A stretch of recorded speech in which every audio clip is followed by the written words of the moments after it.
क्या अब नहीं मिलेगा एसएल के साथ कोई अन्य छुट्टी? जी हाँ, आपके मन में भी यह प्रश्न चलता होगा और अगर आप बिहार की शिक्षिका होंगी तो आपको यह जानना ही चाहिए। दरअसल एक पत्र सोशल मीडिया पर बहुत तेज़ी से वायरल हो रहा है जिसमें बिहार की महिला कर्मियों को मिलने वाले एसएल यानी स्पेशल लीव के साथ कोई अन्य लीव लेने पर रोक लगा दी गई है। यानी एसएल के साथ कोई अन्य लगायत छुट्टी नहीं। तो चलिए पहले उस पत्र का अवलोकन करते हैं जो इन दिनों काफ़ी चर्चा में है। सबसे पहले तो हम लोग देखते हैं कि पत्र कब का है। 29 जनवरी 2025 को ये पत्र इशू किया गया है।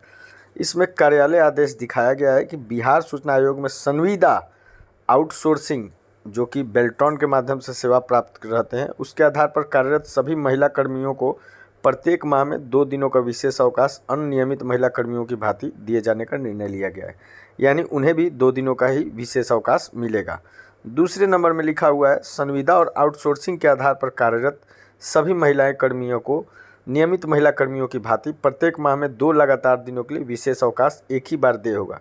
अर्थात जैसे नियमित महिला कर्मी 2 दिन का अवकाश एक साथ लेती है वैसे ही इनको भी मान्य होगा और यह प्रत्येक माह में एक ही बार लिया जा सकेगा।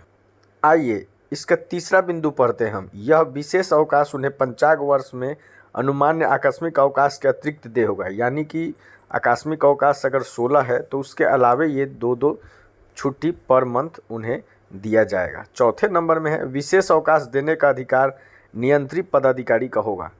जो उसमें का हेड होगा अर्थात वही उसको पारित करेगा, आदेश देगा, छुट्टी स्वीकृत करेगा।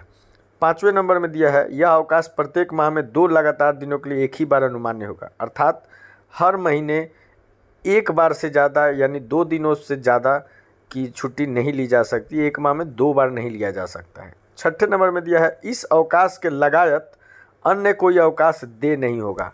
ये जो पॉइंट है बहुत ही इम्पोर्टेंट है। लगायत का मतलब हुआ कि अन्य कोई अवकाश यानी कि अगर एसएल ले लिया गया है तो उसके साथ सीएल मान्य नहीं होगा। 7वां बिंदु दिया है कि इस संबंध में पूर्व में निर्गत सभी आदेश संशोधित या रद्द समझे जाएंगे।